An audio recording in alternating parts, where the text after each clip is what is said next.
Good morning, afternoon, evening, or night, ladies, gentlemen, and otherwise, and welcome back to another devlog for New Dawn for the Elements, an RPG Maker game that I'm making. And I have a lot to say all at once in this video. I have a script again, yay!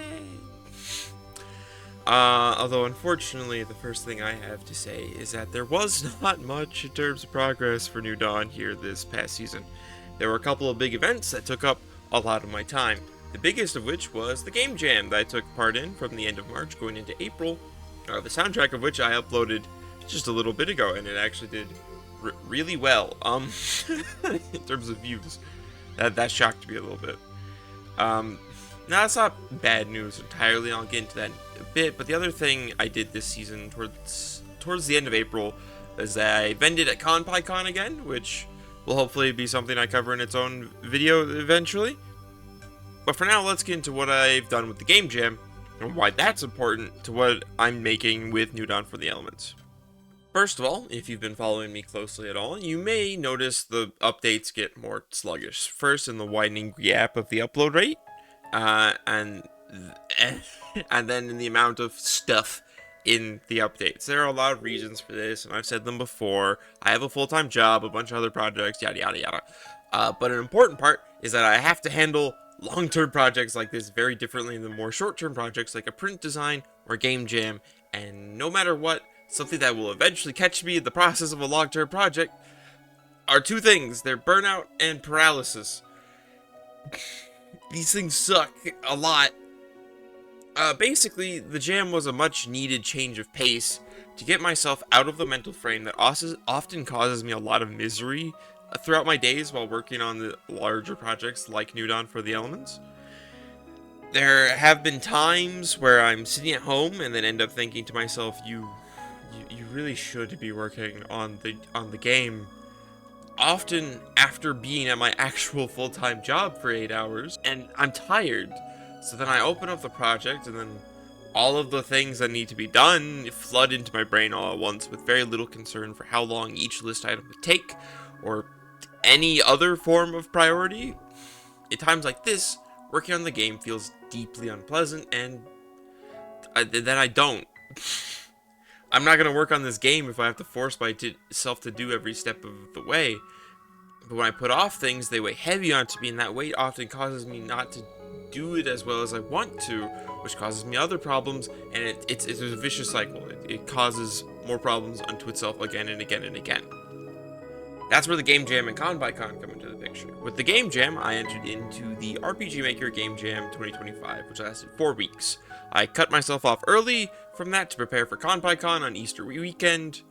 What this allowed me to do was effectively distract myself. If you know anything about the human brain, is that there's not really anything such as negative attention. You can't just ignore something without putting something else in its place. It's why habits are hard to break. And that's what the game jam was. It is by, instead of just thinking about the fact that I wasn't working as fast as I wanted to be on New Dawn for the Elements, I was in on a much smaller, much faster paced project that had to be done and had to be figured out, and I got myself into a lot of pre-production and stuff already. And this allowed me to do something of a mental reset. Just a bit of separation allowed me to distance more easily, to understand what's prioritized and what I really want to and need to get done. I've been working on this game for closing in on 2 years now, guys, and I have scant little to show for those 2 years, and you know, that's upsetting to me. Probably even longer if I were to account for pre-production as well, which is where I wrote down what everything needed to be in a notebook well before I even revealed this to the public. And it's been a very different creation of process than Sunset of the Elements, because there's some obvious reasons, mostly related to the scale of production. Sunset of the Elements was mostly made with the runtime package from RPG Maker MV, which is just stuff you get because you bought the engine, which is great. It's nice. It allowed me to make the first game relatively quickly at a relatively decent size, but I don't want to do that for this game, so I have to I had to learn how to make tiles, and, well, in the process of learning to make tiles, I've learned to make tiles better and faster. But that also means a lot of my older tiles aren't as good, and they took me a long time to make. I don't know where to go from there. I feel like I've talked about this before, but, you know, it might have only been on stream, so I don't know. Let's move on.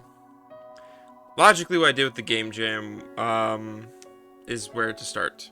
The game I made was called The Class of Rock Bottom, which is my biggest jam game to date, which makes sense, because dev time here was weeks instead of days.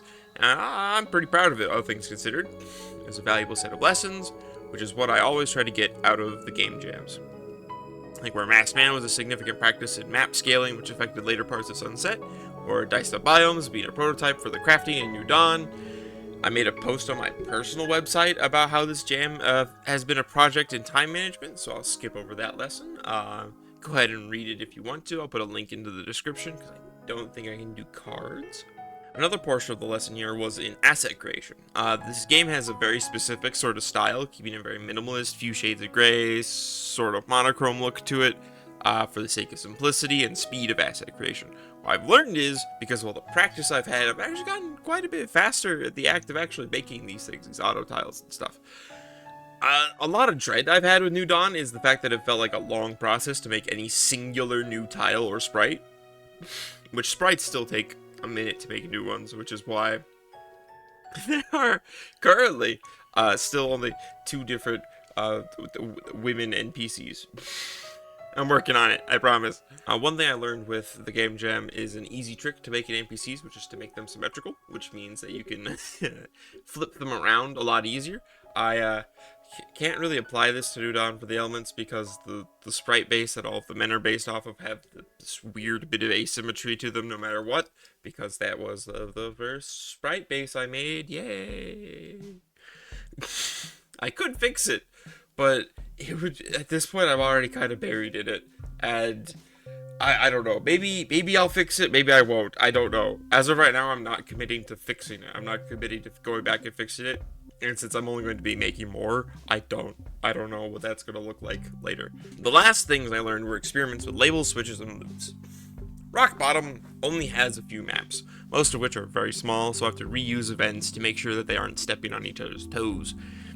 In Sunset, I actually curved around this issue with the one time I really had to reuse a map, which was by making an entire different copy of Liam's hometown when it was on fire.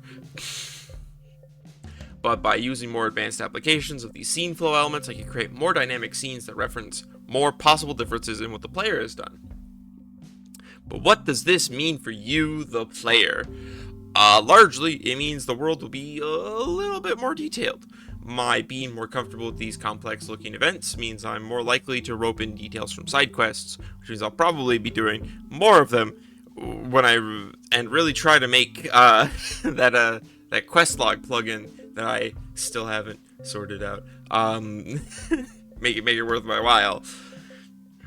I know that there weren't any side quests in the demo, and that's on purpose. The first 3 chapters aren't going to have any side content. The first bit of side content will appear in chapter 4 when you go back to Christopher's crew.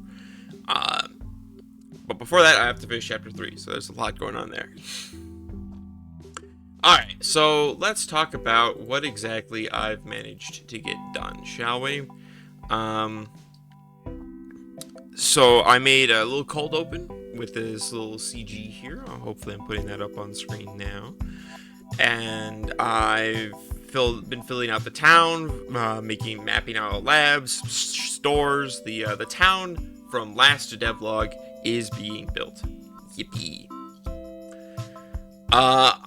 Also, I learned something. I have to rename the character Quicksilver, because I'm stupid and didn't understand quite how copyrights and trademarks worked. So his name is Mercury now. Yeah, whoops. Whoopsie daisy. And speaking of name changes, Dylan is getting a redesign. The later form of Dylan is being redesigned, because the first design I made purely off of this idea that had popped into my head about like magical glowing top surgery scars, which I thought sounded sick. So I kind of created that weird little chest cutout, but I didn't really consider the fact that I'd have to make a sprite out of that. Also, it's just the more I sat on it, the more gross it kind of felt to me. So I came up with this new look, and I wanted to create more referencing Dylan's themes as a character, which is about the idea of borderlines, where they don't really fit into any given box of binaries very well. They are of mixed race, they are two different elements by being a spirit of coasts, and gender fluid, though I'm not entirely sure how I'm going to implement that fluidity as of yet. I had some ideas. I don't know if I'm going to implement them, so I'm not going to tell them to you now because I'm not committing to that as of yet. But that's for well off in the future. That story beat probably won't come around until like so if it's chapters 2, 5, probably chapter 5 then, something like that. It'll be a ways off. It's a ways off for being made. So yeah, the combination there is I took this sort of like European stereotypical sort of princess dress, and I, instead of a crown, I took a sort of idea. When I searched around for what various African royalties have historically worn, I found these very large, intricate headdresses. Royalty has a lot of intricacy stuff, which is unfortunate because I can't replicate that in a sprite. So I simplified it down, I gave it the sort of sun motif, and I made this little woven headdress idea here. And then a lot of Africa has a lot of very storied histories around beading. I don't want to reference any specific country, mostly because the countries that exist today are not similar to the countries that used to exist, and that's a whole historical lesson I'm not going to get into right now. So I kind of simplified it down. I gave it these sort of like bead strings and various colors, and I want it to be very eye-catching, very pop, very so like, oh, this is very different from the first form of Dylan, which is a person who's kind of hiding themselves a bit. So ultimately, I'd say it was an eventful, though not strictly progress-centered spring. Yeah, spring. That's the month. Ooh, spring for me. It's good for me to go back and revise a little bit before I get buried by the mass of this project. So, luckily, I'm going back and I'm renaming him to Mercury now, so that I don't have to go through the whole game later. Right now, I just have to go back through chapter 1, which is great. That's good. For now, I've got a lot of work to do for chapter 3 to happen, so hopefully I can get a full demo out. Tentative goal is fall this year. This year in the fall, I think I might be able to get chapter 3 finished, and thus out to you guys in a full demo. Until that happens, go check out Classic Rock Bottom. I had a lot of fun making it, and it's a little unfortunate that Callum is now joining Clover, Julianne, and Breckern in the pile of jam characters that I may never do anything with ever again, except reference when I make Mies in Metopia. Well, until next we meet, stay safe out there, and look out for each other, because no one should be alone when the going gets rough.